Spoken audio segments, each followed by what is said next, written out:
Board Member Flores. Board Member Goff. Here. Board Member McClellan. Here. Board Member Bacon. Here. Board Member Shuffle. Here. Board Member Schroeder. Here. Thank you. You have the quorum. Good afternoon, everyone. The next and only item on our agenda today is a presentation on the COVID modeling data from Governor Jared Polis and State Epidemiologist Dr. Rachel Herlihy. Herlihy, thank you. Governor and Dr. Herlihy, thank you for presenting to the State Board today. Colleagues, we'll listen to the presentation and then we'll have a few minutes for questions following the presentation. First of all, Commissioner, would you please welcome our guests? Yes, thank you. Thank you so much, Governor Polis and Dr. Herlihy, for joining us in the State Board today. Really appreciate you doing that. I just wanted to make a few remarks. Our State Board has received a toolkit that we've been working on and guidance documents that we've been working on.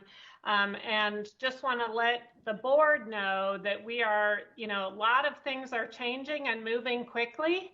And so we started that guidance about a month ago, and new information has been coming. And so we will need to be evolving that guidance and changing it as new data shows. So I was able to hear from Governor Polis and Dr. Herlihy on Friday afternoon. And so I just want you to know that our toolkit and guidance will be evolving with these conversations. And so with that, I'm going to turn it over to Governor Jared Polis. So thank you, members of the State Board, Chair Schroeder. As the Commissioner indicated in this and really throughout this entire crisis, we always wish that we had next week's information this week, next month's information this month, next year's information now. And it's no different for school planning as it is for everything else. We are now in real time. Coloradans are going to summer camp. My 6-year-old daughter had her first day today of her art camp, groups of 10 or less, 25 or less outdoors. And also importantly, youth sports are back. Not everywhere. Many leagues have been canceled, of course, but using that number, 25 or less for youth sports, we're going to learn a lot from this. From a public health perspective, one of the advantages of structured activities like youth sports, like school, is that when there is an outbreak, we know everybody who was likely exposed at that site, right? It's a classroom, we know who was in it.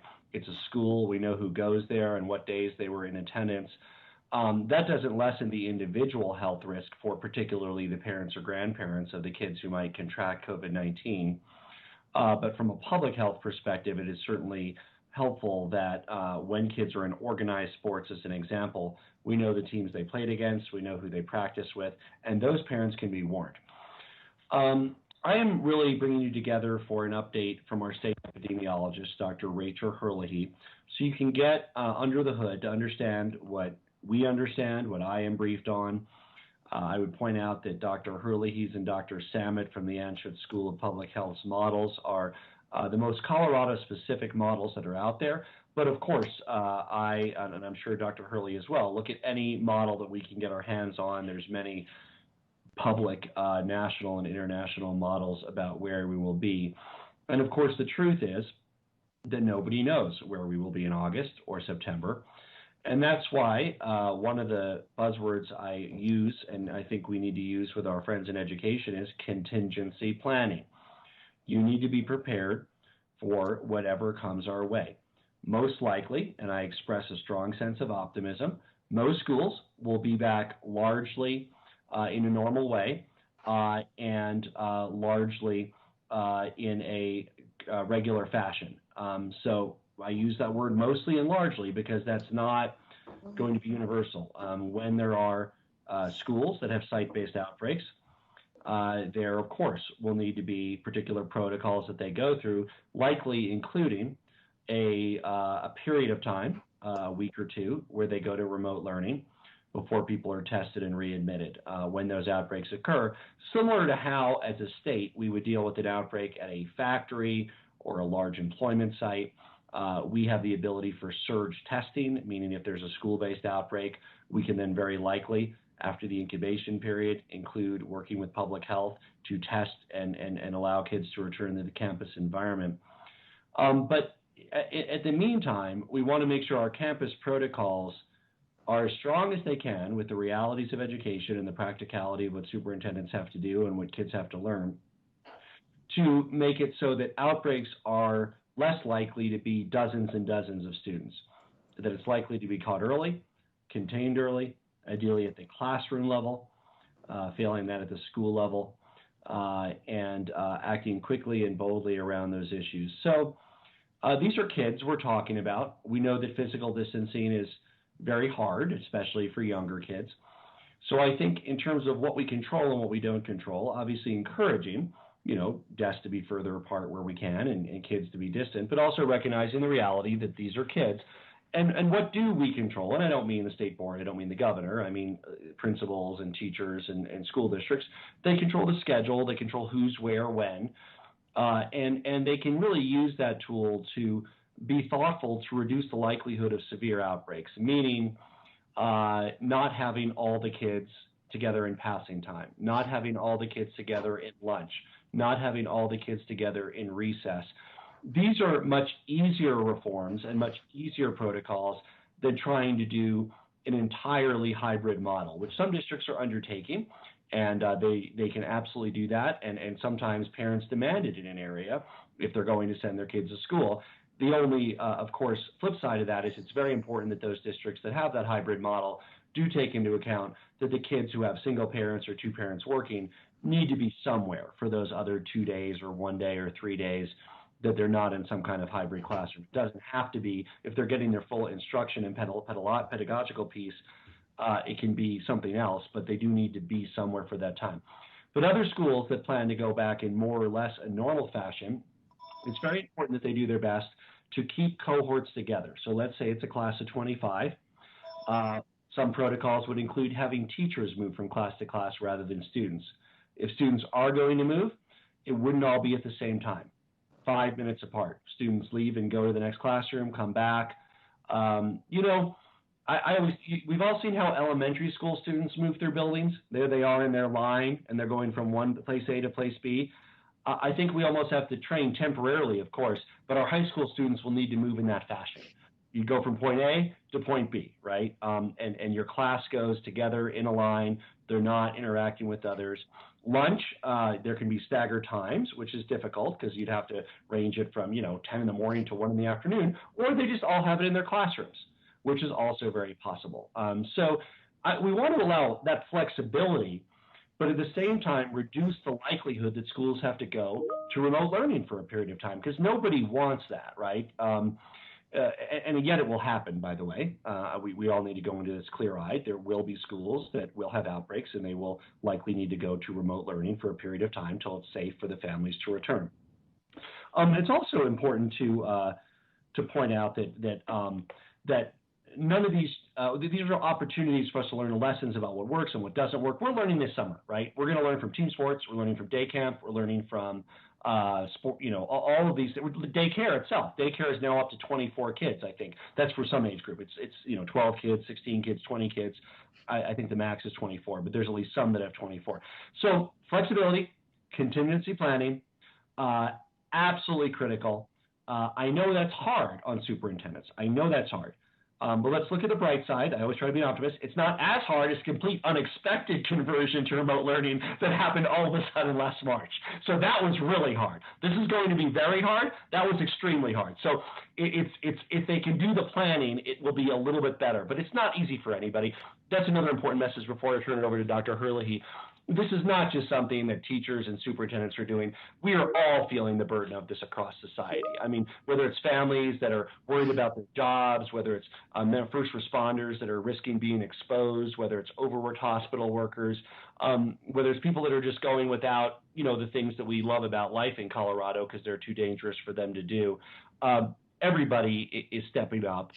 We know that this will end. We hope there'll be a vaccine, a cure. But until then, we just need to be very, very careful. And with that, I'll turn it over to Dr. Herlihy so you can hear the latest, greatest science and data about where we're at and where we're expected to be as a state. Dr. Hurley? Great, thank you so much. I'm going to share my screen so you can all see my slides. Can someone verify that you can see my slides? Yes, indeed. Yep. Thank you. Okay, great. Thank you so much for the opportunity to be here this afternoon and to speak with all of you. As the governor mentioned, what I'd like to do is share some of the data that we are using, specifically modeling data that we are using to really guide decision making, really helping us interpret the data that we have before us and apply that then to policy making. And so the data I'm going to be sharing with you is data that comes from an academic team that is working out of the Colorado School of Public Health, the CU campus, School of Medicine campus on Anschutz campus, CU Boulder, CU Denver, and then also Colorado State University. So it's really a collaborative group with multiple academic institutions in the state represented. And so most of the data I'm going to share with you comes from a report that they released to us on the 29th of May. And there is some updated data since that report came out that I will also be sharing with you. So throughout this presentation, you're going to hear me talk about social distancing quite a bit.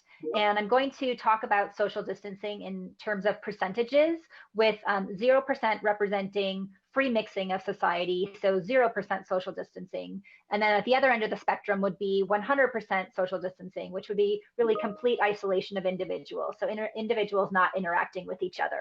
And just to give you a little bit of perspective, the level of social distancing that was achieved in this state, as estimated by this model during the stay-at-home period of time, is about 80%. And you'll see that I'll talk a little bit about percentages in the range of 55 to 65% as sort of where we want to be for the next few months going forward.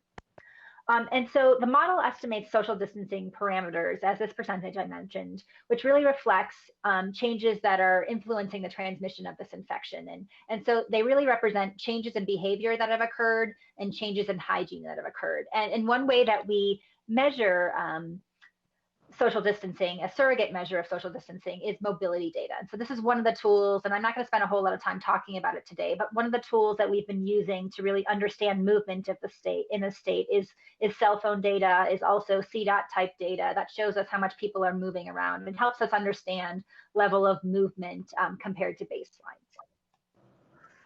And so we are using this modeling data to both help us understand what has happened, so measure sort of the effectiveness of various policies that have been implemented, like stay at home, and now as we've moved into safer at home, and then also to anticipate what will happen next.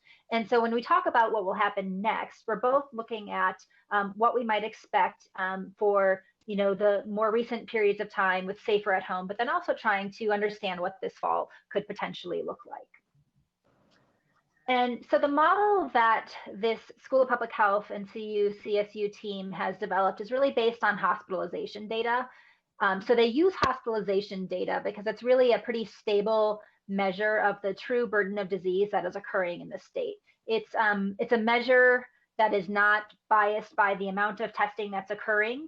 So we expect a constant percentage of cases that occur in the state to be hospitalized. And so it really gives us a good way to estimate the total number of cases that are occurring. And what you see in this figure is a daily count of hospitalizations that have occurred in the state. And so each of these black vertical bars here represents the daily count of hospitalizations that occurred on that day. And then this green line represents a fitted curve, so fitted by statistical methods, that really represents, an average picture of sort of the epidemic that has occurred in the state. And so what you can see in this figure is that we really peaked probably in about mid-April and had a steady decline in the number of hospitalizations and also number of cases in the state really through late May. And you'll see here that as we get closer and closer to June here, you'll see that this curve is starting to flatten out a little bit. And so while the number of hospitalizations and cases in the state are continuing to decline, the rate of decline is starting to slow a little bit. One really important thing to know about this model and the way it operates is that it's really measuring cases that we know of today, but it takes about 13 days from a person to become infected. So the time of their exposure is, it's about 13 days from the time that case is exposed to the infection to when they develop symptoms and get reported to public health. So on average, it's probably about 5 days from exposure to onset of symptoms. And then it's a couple more days until that individual gets tested, and another day or two until they're reported to public health. So because of this, we're really measuring things that happened about 2 weeks in the past. And so this modeling data, doesn't necessarily tell us exactly what happened yesterday. Really, we're always going to be behind a little bit. There's always going to be a little bit of a lag in what we're measuring. And so one of the key things that this model is measuring is something called the reproductive number. You've probably heard the media talk about this term R naught. And that R term really refers to, on average, how many people go on to be infected by a single case. And so early on in the epidemic here in Colorado, we estimate that for every single case that occurred in the state, about 4 or 5 people went on to be infected. As time went on and we implemented social distancing strategies and other control measures, that number has dipped down below 1. And 1 is a really important measure here, because when less than 1 case results from 1 case, that means we can decrease the overall number of cases that are occurring. And so you'll see there's a light blue horizontal line that's drawn here. And that's really our goal, is to try and stay below this blue line here. So the space between the black line, which is where we are now with our R value, and that blue line is really considered sort of a safe zone. So we really want to stay below that, because if we can stay below 1, that means we continue to see a decline in the number of cases occurring. If this number of cases that were occurring were to go above 1, that's when we would potentially see increased transmission in the state and the potential for a return to exponential growth. So this next slide shows you really the heart of the modeling data that we're looking at. And there's 3 different scenarios on this slide. Each of them represents different levels of social distancing for different populations. This first figure here shows you all populations social distancing at the same level. And then the next 2 figures show you older populations social distancing at different levels. So if we look at this first figure, what you see along the y-axis is a case count of number of ICU admissions in the state. And then along the y-axis is days. And so in each of these colorful lines, you see these curves that are associated with different levels of social distancing. And you'll see that as we go from lower levels of social distancing to higher levels of social distancing, the height of those curves shrinks. And really what we're trying to achieve here by this dotted horizontal line is to stay below our ICU bed threshold in this state. We think that's probably right around 1,800 ICU beds. And so what we're trying to do is achieve a certain level of social distancing that will ensure that our healthcare system is not overwhelmed. And so what you can see in this figure is that we achieve 65% social distancing, which is this white line. We stay below that horizontal line, meaning we don't exceed our healthcare capacity. But in this scenario, if our social distancing level drops to 55% or 45%, or this orange line, which is 55% initially and then dropping to 45%, we really exceed our healthcare capacity. In the next slide, we have the general population social distancing at these same levels, 65%, 55%, 45%, but then we have a certain carve out for the population over the age of 60 that we are asking to practice social distancing at a higher level. And in this scenario, that means 80% of older adults in the state are practicing high levels of social distancing. And so what you can see here is that both this white line, the 65% social distancing scenario, and 55% social distancing keep us below this ICU bed capacity. However, if we drop down to 45% social distancing, you'll see that we exceed our ICU bed capacity. The next scenario has half of our older population practicing high levels of social distancing. And similar to the last figure, what you see is that with the white line, we stay below the threshold, but at 55% social distancing and lower levels of social distancing, we exceed our ICU bed capacity. And so really what we're gaining from these modeling scenarios is it's really helping us sort of dial in to the level of social distancing that we need to maintain for the long term to ensure that our healthcare capacity is not exceeded in the state. And you can see that one really important strategy is social distancing at higher levels for older populations, because we know that population is the population that's most at risk for severe outcomes, hospitalization, ICU admission, and death.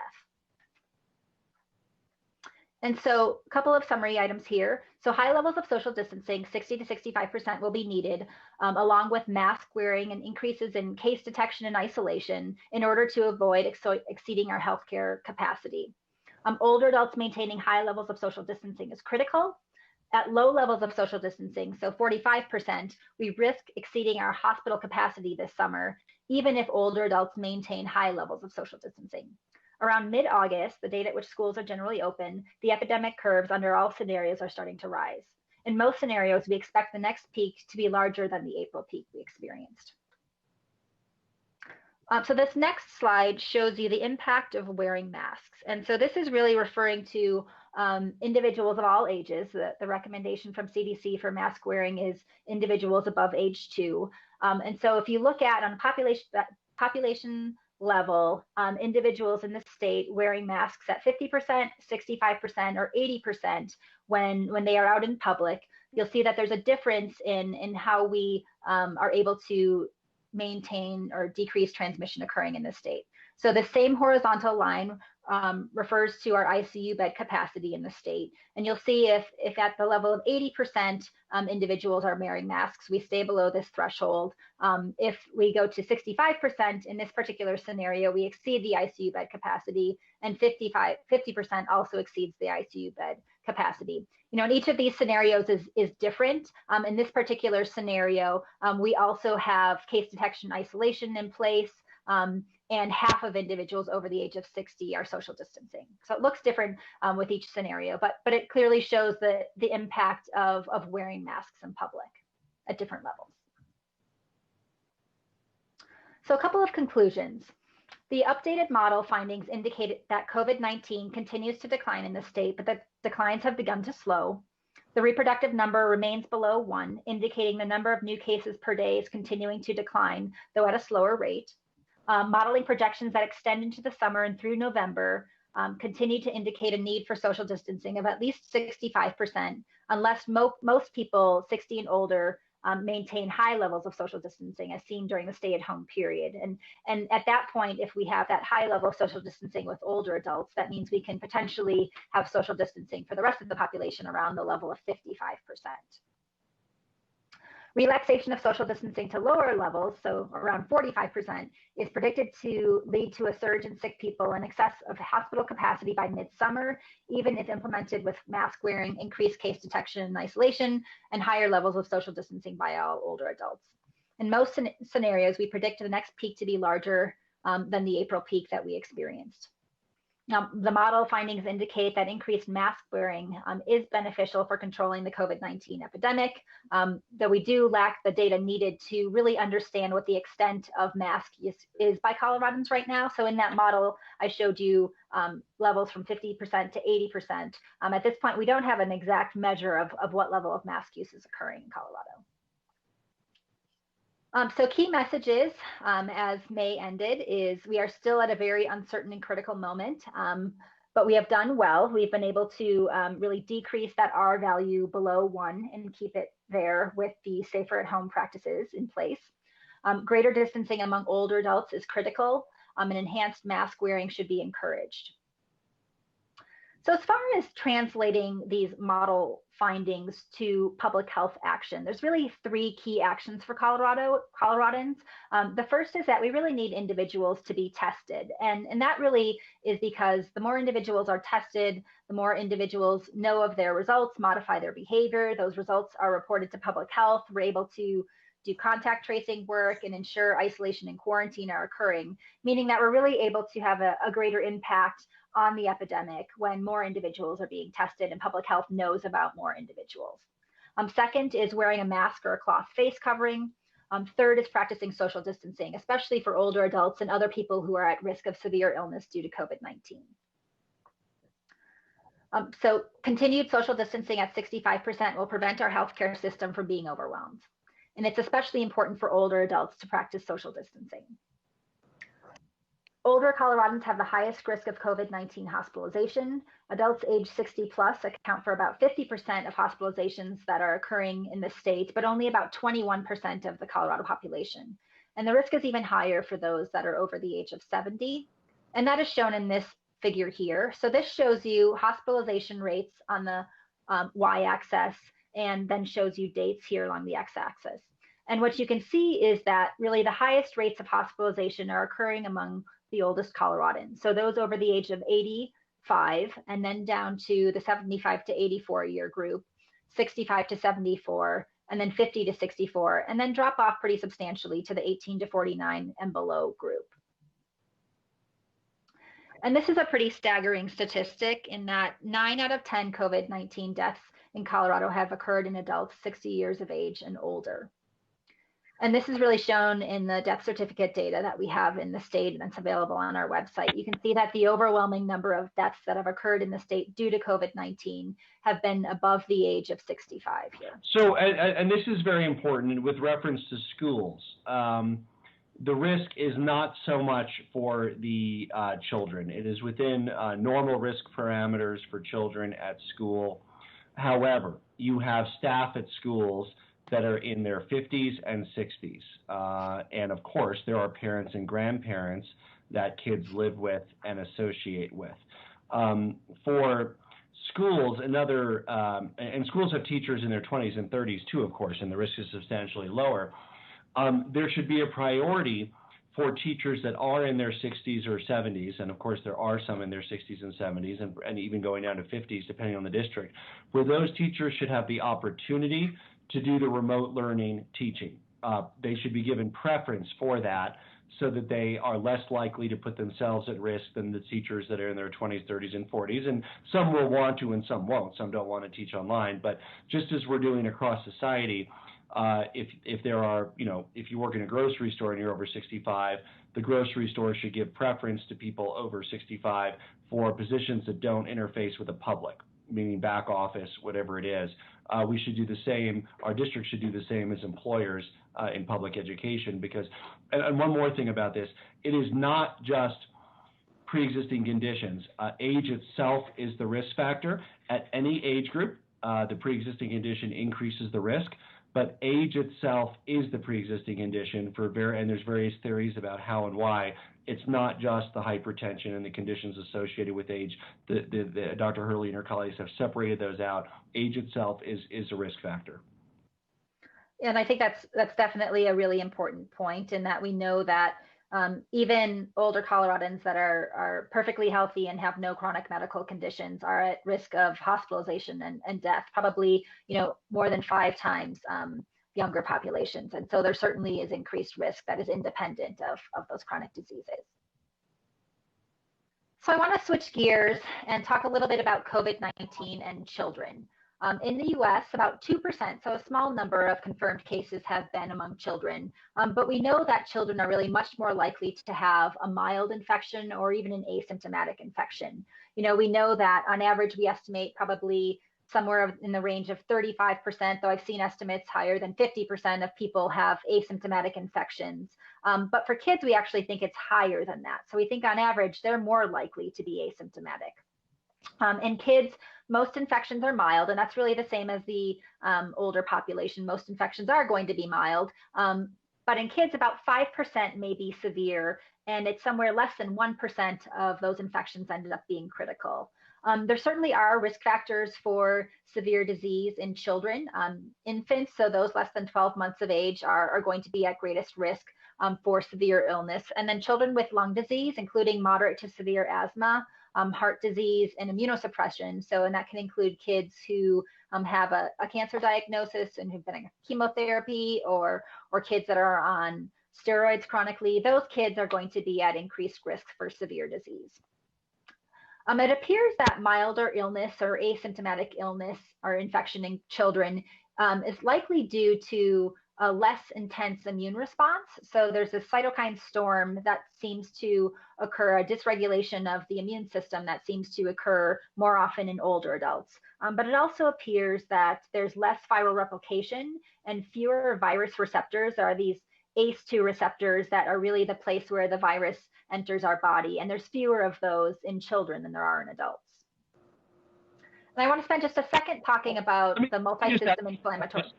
As mysterious and strange as coronavirus seems, this is not atypical of other diseases that affect people of different ages differently. There are many diseases that are less severe in children than they are in adults. There are other diseases that are far more severe in children that are minor for adults. Not every disease is like that, but I often use the example of, I'm still the generation where we didn't have a shot against chickenpox. And you remember it was important to get chickenpox when you were young because it's much worse when you were older. Could even be life-threatening if somebody went through life without it and got it in their 60s or 70s. So this is obviously far worse than chickenpox. But the fact that this depends on your age is not unique to coronavirus. There are different infections that have different effects on people depending on their age, and they're ones that, we're all familiar with in different ways. Absolutely. And if there's anything I took from my pediatrics rotations during medical school, it's that children are not little adults. They certainly, their physiology and pathology they experience is very different. And I think the multi-system inflammatory syndrome that children are experiencing is a good example of that. So MIS-C, as we're referring to it, is likely a post-infectious process. So this is this toxic shock type syndrome or Kawasaki disease type syndrome that is occurring in children. And it is really what we believe to be post-infectious, meaning that it is something that occurs several weeks after infection. And it likely represents some sort of an immune dysregulation that occurs. And this is not something that's unheard of. As I mentioned, there is Kawasaki disease and toxic shock syndrome that presents similarly and are potentially associated with infections as well. This does appear to be occurring in previously healthy older children in particular and adolescents. So it seems to be more common in older children, and we're actually even using a case definition for this syndrome up to age 21. Also appears to disproportionately affect Black and Hispanic children. And presents with typically persistent fevers, GI symptoms, so vomiting, diarrhea, rash, and then the severe impacts are shock, heart muscle involvement, coronary artery aneurysm, which means sort of abnormal dilation of the heart blood vessels, and respiratory failure. So these kids are pretty sick, but there does appear to still be a low fatality rate. So of 230 reported cases in the UK, there have been 5 deaths reported. We're still really learning much more about this syndrome in the States. Really, I think at this point, we don't have estimates of how common it is. We don't have a clear, estimate of what the incidence is, but we do know that it is very rare in children. So in summary, there are substantial uncertainties that remain. There are, of course, lots of these different social distancing scenarios that I shared with you. We're really still trying to measure where we are with levels of social distancing and where we need to be for the weeks and months ahead. So planning efforts really should consider multiple contingencies. There's 3 key actions for Coloradans, including getting tested, wearing masks, practicing social distancing. And, while older adults are most at risk, severe illness is, of course, also occurring in younger people. I mentioned to you that 50% of hospitalizations are occurring among those over the age of 60, which, of course, leaves 50% of hospitalizations among those less than 60. And, of course, there is also this new impact and lots of other impacts I'm sure we're going to learn about this virus as time goes on, including the multi-system inflammatory syndrome in children. So I want to just point out where she said 50% of hospitalizations over 60, 50% of hospitalizations under 60. Do you remember that other statistic? 90% of deaths over 60, 10% of deaths under 60, meaning while there are plenty of people in their 40s and 50s that go into the hospital, many more exit on their own 2 feet. So the clinical prognosis is much better if you are hospitalized and you were in your 30s and 40s. But from a hospital bed perspective, the younger people still drive it. Even though their clinical outcome is better, they would not make it without the oxygen, and in some cases ventilators, but in most cases oxygen, which is why we cannot exceed our hospital capacity. We have to make sure that everybody who contracts COVID or has another condition like a heart attack, a stroke, appendicitis, there is a hospital bed and appropriate treatment that is available for them to give them that fighting chance to recover.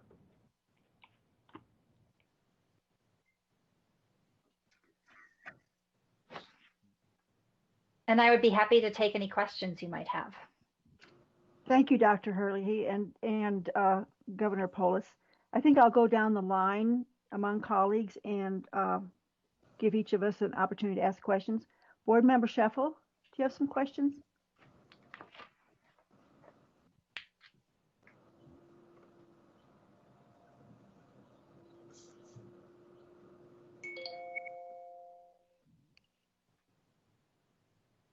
we'll go back to Board Member Sheffel, and I'm not sure Board Member Flores ever joined us. Board Member Durham? Thank you, Madam Chair. Dr. Hurley, are your models publicly available and passed on to the scientific community for peer review and for mathematical accuracy and an evaluation of the presumptions that you use in the models? Thank you for the question. That's an excellent question. So there are multiple modelers involved in this work, and so multiple academic institutions that are sort of cross-checking the work that is being done.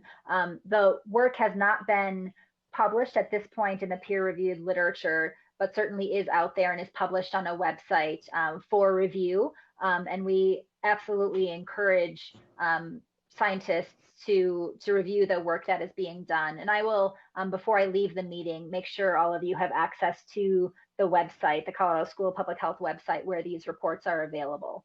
I can put that in the chat here. Okay, then, and how close at the height of the hospitalization rate, how close did we come to capacity? Yeah, that's another great question. So we, thankfully, the stay-at-home order, I think, went into effect early enough to prevent us from exceeding our healthcare capacity.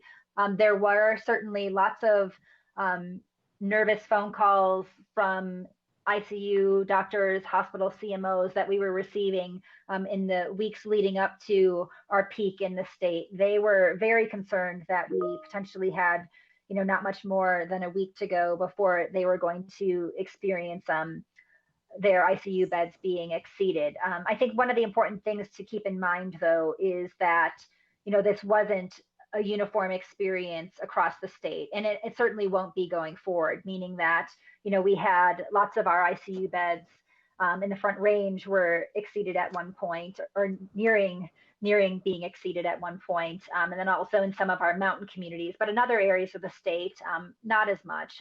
But then in contrast, there were periods later into the spring where we saw increased bed utilization in the northeast part of the state. And so there really has been some movement. So we certainly did not exceed the number of ICU beds available in the state. I believe we came fairly close, but without having to utilize any sort of crisis standards of care or to mobilize things like ventilators that were present in operating rooms or in surgical sites, surgical centers.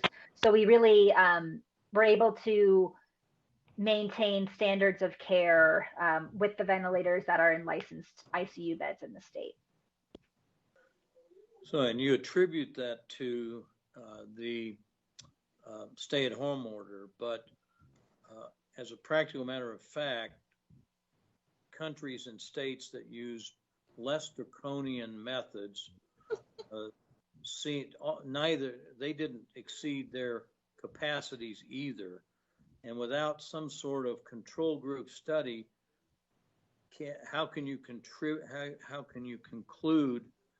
that the fact that we didn't exceed that was due to the stay-at-home order and not due to some other practices? And I'm speaking specifically of Sweden and South Dakota. Sure. So I certainly don't have a randomized controlled trial to present to you here about policy strategies. I think, we do know that it was the high levels of social distancing that led to decreased transmission, and whether you specifically attribute that to, one specific aspect of a policy or not, I think is probably a question best left to our policymakers.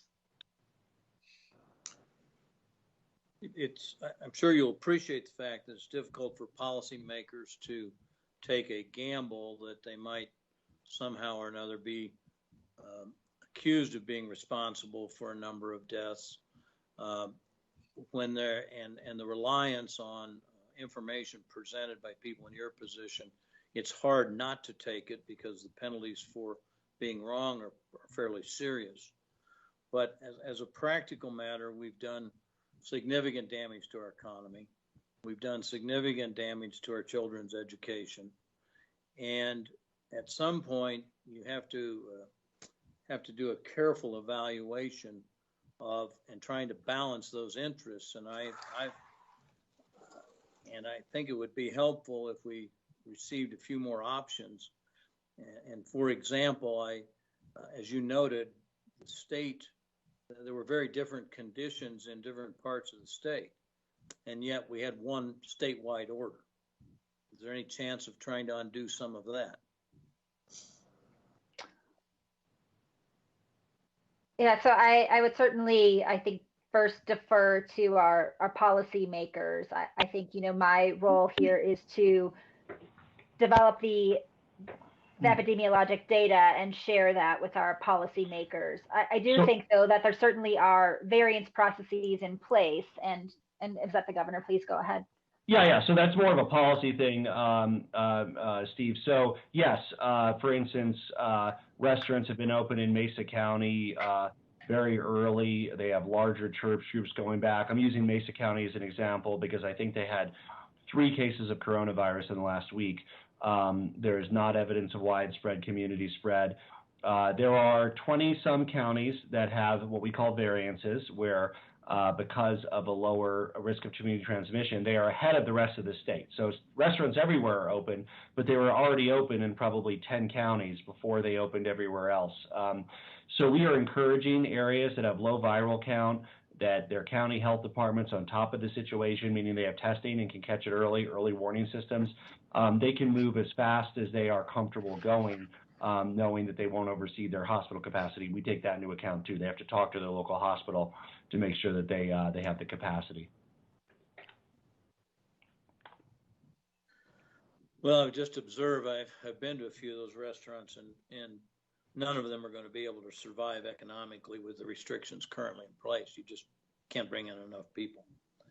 So the economic and social costs of this will continue to grow, even though there have been relaxations. Those relaxations have to a point where there's some economic viability is restored. Do you have any further questions, Mr. Durham? Let's see. No, that'll do it for the moment. Thank you. Thank you, Dr. Schroeder. Sure. Board Member Rankin? Yes, thank you, Madam Chair. I looked at some of these slides further back about what we're looking at, but do we have direct correlation of what's happening now matched to those slides? And my other question is, can we get a copy of those slides? And as they're updated with what's happening in Colorado, have an update of that too. So sure, this is Rachel. I'd be more than happy to share the slides with you, and I will certainly give you a link to the report that is on the Colorado School of Public Health. There's access to the reports that have been done so far, and we're working right now with this modeling team to really update this work every couple of weeks so that we can see the progress that is being made and continue to measure the level of social distancing that is occurring and ensuring that the number of infections is still going down, that we're staying below that level of 1 for the reproductive number. So that is certainly something that we are continuing to do. The model will be continuously updated. They're constantly making improvements to it and updating the parameters that they are using in the model to make sure that it really reflects the most current data we have. One important thing to note is that, as I mentioned during the presentation, because there is a lag from the time of an individual's infection to when they develop symptoms and seek testing and then get reported to public health, the modeling data is typically about 2 weeks behind what has occurred. And so we really, at this point, are still measuring just the first several weeks of the safer at home period of time. So it will be, several more weeks, I think, until we have a full picture of the impact of safer at home. But I think so far it looks like, you know, the level of transmission is continuing to decline in the state. And even if we see some of those results, are they aligned with some of your charts so you could put one on top of the other and see for yourself if we're improving or not?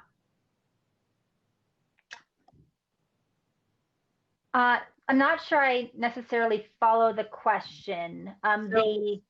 It has to do with the slides you showed us earlier. What we expect or would be the best case scenario and the different percentages, and then what actually is going on. Even if it's lagged, it will give us a trend, but aligned with what charts you had to show us. Yes, absolutely. So they are refitting the model to data as it becomes available. And so certainly we can look back and see how well the model will fit as we get further and further along into the summer. And I have just one final question, and it may parallel what Board Member Durham was saying. Different parts of the state are different, even have those results, even if they do lag. We are looking at, on our board, at 7 different districts, and those are pretty important to us as representatives, elected officials in those districts. So I think that's really important and something that would be important to all of us. It certainly is to me. Yeah, absolutely. And I know that, you know, at this point, the modeling work has been focused on a statewide picture. There certainly is interest in doing regional modeling in the state. I think the challenge with modeling when you get into smaller communities is that there's really much less stability in the data with smaller numbers. And so it becomes more and more challenging to accurately model smaller communities. So yeah, the focus has at this point been on a state level model. And then I thought of another question. One of your, besides masks and social distancing, is being tested. How frequently is your recommendation? Yeah, so at this point, our recommendation is that all individuals who have symptoms should be tested for COVID-19.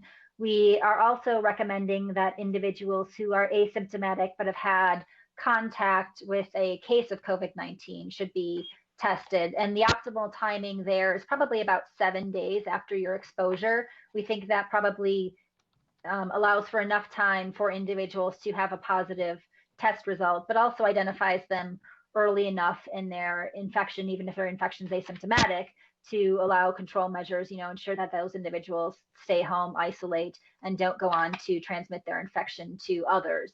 And then the other recommended group for testing is going to be individuals who work in some high-risk occupations. So I think a good example right now is individuals who work in long-term care facilities. There are some long-term care facilities that have implemented ongoing testing of their workers to ensure that workers are not introducing the infection into the facility and really, I think, exposing some of our most vulnerable Coloradans to the infection. Thank you, and thank you very much for the presentation. Thank you. Madam Chair, do you Angela? Just one moment, please. This is Val. I have been on for quite a while and would like to ask a question. Go right ahead. We missed you and Board Member Sheffel as I started out. So go ahead, Board Member Flores. Yes, and I just want to tell everybody that I have been on and I have been listening. My question is about, I'm very concerned about the very vulnerable kids who do not have computer access or who may, for some reason, are not using it because maybe they don't have the technical know-how. And I know there's a large number of kids in my district, and I was hoping that we would have summer school for those kids. Board Member Flores, maybe we should take that up at our board meeting on Wednesday. This is pretty much about the I understand, but I just wanted to let people, at least the governor, know that this is very important, that our there's a large number of kids, Yes. probably in the rural areas and in districts along, especially my district, Denver and Aurora and others along the Front Range, who have not had access to education. And I'm hoping that there will be monies available to get those kids during the summer somehow. Yeah, so the commissioner has heard me, I'm sure, say this on a couple calls with superintendents. It's something I strongly believe. Even when schools were not doing in-classroom instruction, we encourage them to use their buildings, meaning access points, small groups of special ed, whatever you cannot, in some cases, shop classes for high schoolers that needed particular equipment in small groups. So if the school has to go to remote learning because there's an outbreak, it doesn't mean they can't, it means they suspend their in-person classes, but that school as a building can still be an access point for kids that don't have it at home, meaning, you know, one kid per room on a computer. Same in rural areas. I think we heard from rural superintendents that 10-15% of the kids in their district don't have access at home. So if you're going to suspend in-classroom instruction because there's an outbreak, it's very important that you arrange for the kids to be able to access the remote learning, which may be at your building site. Maybe I even told one superintendent, you ask, you know, if you're having trouble asking a local business or real estate company to let the kids use their computers, let me know, we'll call. So, I mean, but yes, that access piece is very important. And just because a school has moved to remote doesn't mean that they can't play some constructive role in making sure that those families have access. Thank you. Thank you very much, Governor Polis. Dr. Chairwoman Schroeder, I do just want to note that the governor and Dr. Herlihy we had this scheduled for a half hour. We knew that was a little optimistic, but I do know that they need to get going here soon. So maybe if there's just one more running. I'll go to 3:05 so we can hopefully hear from folks. So, yeah. Commissioner, we have two more people who, I guess three more people. Board Member Goff first. Do you have any questions? Nope. Board Member McClellan, do you have any questions? Yes, thank you, Madam Chair. I wanted to thank Governor Polis and Dr. Herlihy. And I also had a question. I'm not sure if you'll be able to offer insight on this or not. I'm not sure if we know, but can you speak to the degree to which seasonal changes might impact the forecast in terms of this pandemic? And also, can you speak to the issue of shared ventilation system? Is that a concern for schools and I guess for all of us who are exposed to those environments?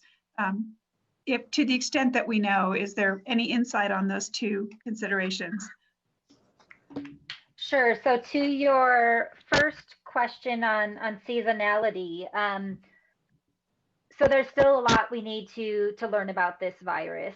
But what we do know from other respiratory viruses is that there often is seasonality associated with respiratory viruses. And that has to do with humidity. It has to do with, you know, how sensitive our mucous membranes might be to dry environments or cold being irritating. And that allows sort of entrance of the virus. We also know that viruses can often survive better when it is less humid and cooler. So there's a number of things that potentially result in the seasonality that we often see with respiratory viruses like influenza. But that doesn't mean that, you know, warm countries in the tropics are immune from outbreaks of influenza, for example. So they tend to have much more year-round transmission of viruses like influenza, less of these big seasonal peaks. And I think it's honestly just too soon to know what transmission of COVID-19 is going to look like. I think one of the other really challenging things about this virus is that, you know, unlike influenza, where we have a certain segment of the population that's vaccinated or immune, here we have a really vulnerable population. And so it's easier for the virus to spread. And so the impact of weather and climate probably isn't as much as it could be for something like influenza, where just that small difference could potentially have a huge impact. But I think we're all certainly, in my world, hoping that there is going to be a seasonal impact and that we're going to see decreased transmission this summer. But of course, that makes me nervous for what the fall could potentially hold. I think another important thing to know about the fall is the challenge that's going to come with multiple respiratory viruses circulating. So if we have influenza and other viruses circulating at the same time, it's going to be really challenging to know what virus is causing what symptoms in adults or in children. And of course, that's going to be more stress on our healthcare system as well. And so I think it emphasizes the point that influenza vaccination is going to be really important this fall as we move into potentially a season where we'll have multiple viruses being transmitted. To your second question, it does seem that the primary route of transmission of this virus is really through respiratory droplets. So that means close contact. So people typically within 6 feet of each other, less so through airborne transmission, though it's not completely impossible that there's some level of airborne transmission, which would mean transmission through ventilation systems. But it does really appear that that would be a very small contributor to transmission compared to being in close proximity to another person. There's also, of course, contamination of surfaces, right? So having supplies that individuals are touching, or handshakes, of course. So all of those exchange of touching surfaces and wiping your face, those sorts of methods of transmission also play a role here. But really, I think primarily it's going to be those respiratory droplets that travel short distances and are inhaled. And that's really the main route of person-to-person transmission. Thank you. Board Member Sheffel, quickly, please. Sorry. Yes, thank you. Thanks for the presentation. We really appreciate it. My question is, if the infection rate is less than 1 at this point, and you're projecting an increase in the future, how does that projected increase of the infection rate interact with the immunity data?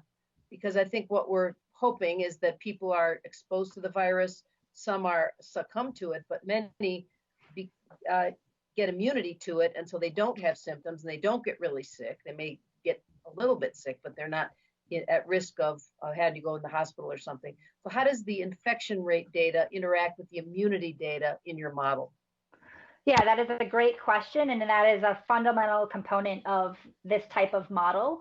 There is this immune function that is built into these types of models. I think the challenging thing with this virus is we really don't know what immunity to this virus looks like. We don't know if it's short-term or long-term, or if it occurs at all, right? So we know that immunity is different with all different types of viruses. Some you can get more than once, some you just get once and you're protected for life. So we're still, I think, learning quite a bit about that.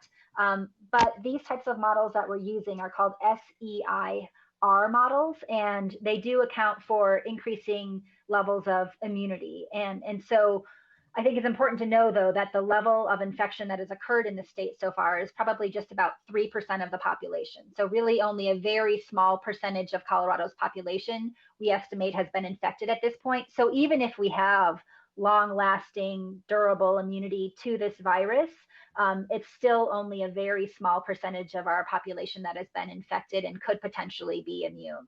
So I think we have a long way to go, unfortunately. Okay, thank you. Mm-hmm.